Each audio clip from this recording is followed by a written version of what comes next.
चलिए स्टार्ट करते हैं आज की क्लास। आज हम लोग सीखेंगे pair of linear equation in two variable. क्या सीखेंगे? इक्वेशन के विषय में सबसे पहले सीखेंगे। किसके विषय सीखेंगे? इक्वेशन के विषय में। इक्वेशन होता क्या है? अभी तक हम लोगों ने क्या पढ़ा?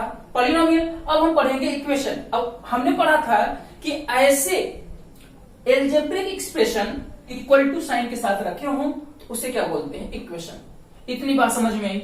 अब बात आई आपकी लीनियर इक्वेशन क्या होता है। तो लीनियर इक्वेशन के लिए हमने क्या पढ़ा था कि ऐसे इक्वेशन जिन पर वेरिएबल का पावर 1 हो, वेरिएबल का मैक्सिमम पावर कितना हो? 1 हो, तो उसे हम क्या बोलते हैं? Linear equation. ये देखिए, ये आपका क्या है? लीनियर इक्वेशन, क्योंकि हमारा वेरिएबल कितना है? x, इसका मैक्सिमम पावर कितना है? 1। तो ऐसे इक्वेशन को क्या बोलते हैं? Linear equation. अब बात आई आपके टू वेरिएबल का। कितनी वेरिएबल? Two variable. तो टू वेरिएबल का मतलब है कि x अकेला ना हो, x के साथ कोई और भी वेरिएबल हो। ठीक है, तो हमने मान लिया यहाँ पर y है, तो हमने कहा कि अब इक्वेशन में लिखूं अगर x plus y equal to 7, तो ये आपका क्या है? Linear equation with two variable. देखिए, लीनियर इक्वेशन मतलब हमारे वेरिएबल का मैक्सिमम पावर इस पर 1, ये भी वेरिएबल मैक्सिमम पावर 1, और इस पर वेरिएबल कितने? एक ये है और ये है। तो इसमें दो वेरिएबल है और वेरिएबल का मैक्सिमम पावर कितना है? अलग अलग एक से ज्यादा। किसी पर भी अगर एक से ज्यादा हो गया तो लीनियर इक्वेशन नहीं रह जाएगा। 2 हो जाएगा तो क्वाड्रेटिक हो जाएगा, 3 हो जाएगा तो क्यूबिक हो जाएगा। इतनी बात याद रखिएगा। तो मैक्सिमम पावर दोनों पर 1 होना चाहिए, अलग अलग भी 1 ही होना चाहिए। तो उसे क्या बोलेंगे? Linear equation. तो यहां से समझ में आया हमारे चैप्टर जो नाम दिया गया है linear equation in two variable. तो हमने क्या क्या सीखा? पहले इक्वेशन सीखा, आखिर इक्वेशन होता क्या है। फिर इसके बाद हमने सीखा लीनियर इक्वेशन, आखिर लीनियर इक्वेशन क्या होता है। फिर इसके बाद हमने सीखा कि इन टू वेरिएबल मतलब कि दो वेरिएबल के साथ लीनियर इक्वेशन। अभी तक हम लोग क्या पढ़ रहे थे? एक वेरिएबल के साथ लीनियर इक्वेशन। अब कितने हो गए? 2 वेरिएबल। देखिए x और y। अब आगे बात करते हैं पेयर ऑफ। पेयर मतलब कि जोड़े में हो।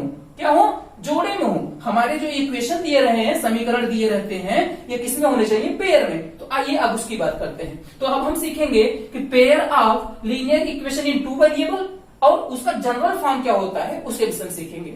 मान लेते हैं इसके दो जनरल इक्वेशन है। एक है पहला a1x plus b1y plus c1 equal to 0। ये आपका इक्वेशन 1 हो गया। और ए है a2x दूसरा plus b2y plus c2 equal to 0। ये है आपकी इक्वेशन नंबर 2। ये आपके दो इक्वेशन है। दो इक्वेशन कैसे हैं? लीनियर इक्वेशन है। अब इसका मतलब लीनियर इक्वेशन है तो इसका मतलब क्या होगा कि एक लाइन रिप्रेजेंट करेंगे। अगर एक लाइन होंगे तो क्या होगा? अब ये कितने सोल्यूशन रखेंगे? अगर अब देखिए क्या होता है, पेयर ऑफ लीनियर इक्वेशन दोनों एक साथ सॉल्व किए जाते हैं। दोनों इक्वेशन की कॉमन वैल्यू होती है। कॉमन वैल्यू का मतलब है कॉमन रूट्स। कॉमन रूट्स का मतलब है कॉमन ऐसी वैल्यू होंगी जो इस इक्वेशन को भी सेटिस्फाई करेगा और इस इक्वेशन को भी सेटिस्फाई करेगा। हमें कोई दो इक्वेशन दे दिया गया। अब वो दोनों इक्वेशन कोई रूट्स रखते हैं कि नहीं रखते हैं, इसके विषय में सीखेंगे कि क्या कंडीशंस होते हैं। ठीक है, तो आइए देखते हैं।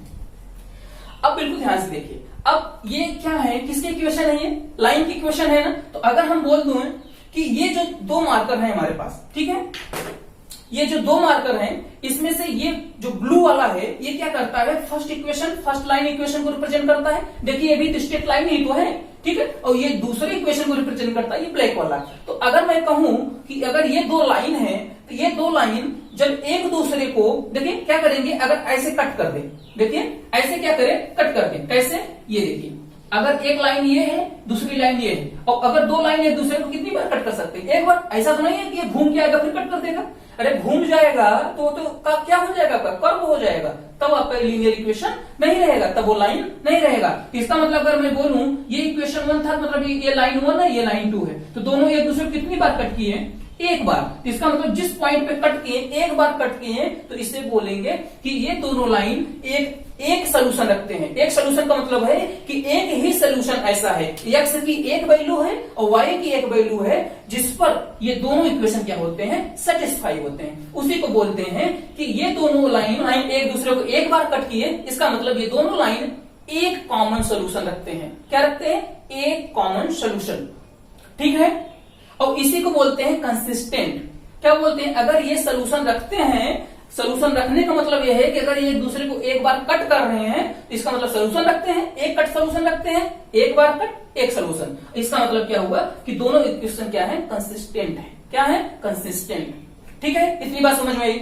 तो अब देखिए यहां पर जो A1, यहां पे सारी बातें मैं लिख दूं, जो A1, B1, C1 and A2, B2 और C2 दिए गए हैं, ये सब क्या है, कांस्टेंट हैं और ये सब कभी जीरो नहीं हो सकते। मतलब कौन कौन जीरो नहीं हो सकते, A1 and A2 not equal to zero और B1 and B2 not equal to zero. अब बात आई भाई ये क्यों जीरो नहीं हो सकते, अगर आप ही बताइए, अगर ये जीरो हो जाएंगे, तो अगर मान लीजिए A1 जीरो हो गया, तो अब जब A1 जीरो हो जाएगा तो x का अस्तित्व खत्म, और जब x खत्म तो ये लीनियर इक्वेशन कितने बच गए, सिर्फ एक इक्वेशन, एक वेरिएबल बचा ना, तो अब ये एक वेरिएबल हो जाएगा। और हम लोग पढ़ क्या रहे, टू वेरिएबल, तो दो वेरिएबल का इक्वेशन हमारा बना रहे, इसके लिए जरूरी है कि A1 जीरो ना हो, मतलब कि x भी हो और y भी हो।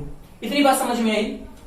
तो हमने क्या कहा, हमने कहा कि अब ये अगर एक बार कट कर रहे हैं तो ये कंसिस्टेंट होंगे, कंसिस्टेंट होंगे मतलब यूनिक सोल्यूशन रखेंगे। तो यूनिक सोल्यूशन रखने का कंडीशन क्या होता है, हम उसके विषय में बात करते हैं। तो यूनिक सोल्यूशन रखने का कंडीशन होता है कि आपका जो ये इसका कोफिशिएंट है एक्स का और ये कोफिशिएंट है एक्स का, इस पहले इक्वेशन के एक्स का कोफिशिएंट अपॉन दूसरे इक्वेशन के एक्स का कोफिशिएंट, इन दोनों का रेशियो नहीं इक्वल होना चाहिए, बराबर नहीं होना चाहिए। किसके, पहले इक्वेशन के y के कोफिशिएंट और दूसरे इक्वेशन के y के कोफिशिएंट के इक्वल।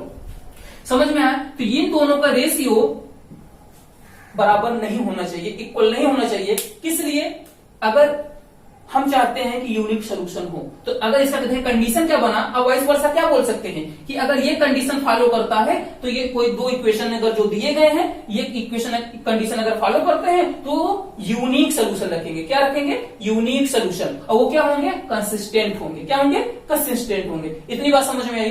तो ये होता है आपका। अब दूसरी बात करें तो अगर मान लीजिए इन्होंने ऐसे, भाई दो इक्वेशन थे, ऐसे क्रॉस कर गए दोनों लाइन, एक दूसरे को एक पॉइंट पर कट कीजिए। अगर मान लीजिए ये दोनों लाइन पॉइंट्स एक दूसरे के ऊपर क्या कर जाए, ओवरलैप, देखिए कुछ ऐसा दिख रहा है सबको, ये देखिए ओवरलैप कर जाए। इसका मतलब क्या हुआ कि दोनों लाइन एक दूसरे के ऊपर ओवरलैप कर गए, तो मतलब एक देखिए एक लाइन मान लीजिए ये था पहला इक्वेशन और इसी पर दूसरा इक्वेशन आ गया। तो अब क्या करते हैं ये दोनों एक दूसरे को पूरा, देखिए हर पॉइंट पर देखिए नंबर ऑफ इनफाइनाइट पॉइंट पे क्या कर रहे हैं, एक दूसरे को टच कर रहे हैं। हमने कहा था ना कि अगर वो दोनों एक दूसरे को एक बार कट करेंगे तो एक सोल्यूशन। अब है देखिए number of infinite times cut कर रहे हैं, इसका मतलब नंबर ऑफ इनफाइनाइट सोल्यूशन रखेंगे। समझ में आ रही है इतनी बात भाई, ये बात समझ में आ रही है कि दोनों इक्वेशन क्या कर रहे हैं, एक दूसरे को ओवरलैप कर जा रहे हैं। ये देखिए एक दूसरे के ऊपर लद गए ऐसे करके, ये देखिए। अब क्या होगा कि हर पॉइंट में एक दूसरे को टच करेंगे, एक दूसरे को कट कर रहे हैं देखिए हर पॉइंट पर, तो ये क्या करेंगे, अगर ज्यादा नंबर ऑफ इनफाइनाइट टाइम्स अगर कट कर रहे हैं तो इसका मतलब नंबर ऑफ इनफाइनाइट सोल्यूशन रखेंगे। इतनी बात समझ में आई। तो इसका मतलब ये भी क्या होता है, कंसिस्टेंट होता है, क्योंकि सोल्यूशन रख रहा है इसलिए कंसिस्टेंट है। अब इसके इस इक्वेशन को सेटिस्फाई करने का जो फार्मूला बनता है या इसका कंडीशंस क्या है, अब उससे देखते हैं।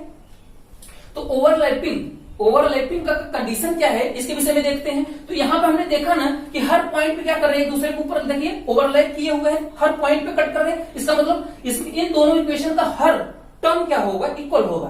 कहने का मतलब सिर्फ है, समझाने का मतलब यह है कि आप सिर्फ ये याद रखिए कि A1/A2 equal to B1/B2 equal to C1/C2, इतना याद रखिए बस। ठीक है, कोई दिक्कत, ये होता है आपका, ये कंडीशन होता है आपके दूसरे नंबर में। किसमें, ये देखिए एक बार कट का था, ये किसका था, ओवरलैपिंग का था। अब मान लीजिए ये बात समझ में आई कि देखिए हमने क्या कहा, हर टर्म पे ये क्या कर रहा है, टच कर रहा है, कट कर रहा है ना, हर पॉइंट ये दोनों एक दूसरे को ओवरलैप कर जा रहे हैं। इसलिए अब देखिए हर टर्म पर अगर ओवरलैप किए हुए हैं, हर पॉइंट पे कट कर रहे हैं, इसका मतलब सारे टर्म क्या होंगे, इक्वल। ऐसे याद रखिए इसको। ठीक है, केस 3 देखते हैं। मान लीजिए पहले केस में क्या था कि दोनों लाइन क्या किए, एक बार एक दूसरे को कट किए, दूसरे कंडीशन क्या किए, एक दूसरे के ऊपर ओवरलैप कर गए। अब तीसरा मान लीजिए कि एक दूसरे को बिना कट किए एक दूसरे के साथ पैरेलल निकल जाए। अगर दो लाइन पैरेलल होती है तो कभी कट करती है, कभी नहीं कट करती है। ये देखिए मान लीजिए एक लाइन ये है और दूसरी लाइन ये है, तो ये एक दूसरे को कभी कट करेंगे? कभी नहीं कट करेंगे। और जब कभी कट नहीं करेंगी, जब दो लाइन एक दूसरे को कभी ना कट करें, समझ लीजिए कोई सोल्यूशन नहीं होगा। तो अगर दोनों लाइन पैरेलल हैं तो इनका कंडीशन क्या होगा? तो इनका कंडीशन होगा कि A1/A2 equal to B1/B2 but not equal to C1/C2। याद रहेगा? ये देखिए, ये कंडीशन बनेगा आपका किसका? पैरेलल के कंडीशन में। किसके कंडीशन में? पैरेलल के कंडीशन में। जब दो लाइन पैरेलल होंगे तो ये कंडीशन बनेगा। इतनी बातें समझ में आई आप लोगों को? हमने सीखा कि अगर लीनियर इक्वेशन का पेयर है, अगर दो लीनियर इक्वेशन हैं तो उनके कॉमन सॉल्यूशन का मतलब क्या है कि ऐसा एक्स की वैल्यू जो इस इक्वेशन को भी सेटिस्फाई कर दे, इसको भी सेटिस्फाई कर दे, ऐसे y की वैल्यू जो इसको भी सेटिस्फाई कर दे, इसको भी सेटिस्फाई कर दे, बस दोनों साथ में, मतलब यहाँ पर एक x की वैल्यू रखो, यहाँ y की वैल्यू रखो और दोनों सॉल्व करो तो ये सेटिस्फाई हो जाए, और उन्हीं वैल्यू को यहाँ पे रखो तो सेटिस्फाई हो जाए। तो क्या कहलाते हैं वो? कॉमन वैल्यू, मतलब उनके रूट्स कहलाते हैं, उनके सोल्यूशन कहलाते हैं। और सोल्यूशन को अब कितने सोल्यूशन होंगे किसी दो इक्वेशन का, ये कैसे पता चलेगा? इनसे पता चलेगा। पहले इससे क्या पता चलेगा? इसको देखते ही समझ में आएगा भाई ये सिर्फ एक बार कट करेंगे, एक सोल्यूशन रखेंगे, मतलब कंसिस्टेंट है यूनिक सोल्यूशन के साथ।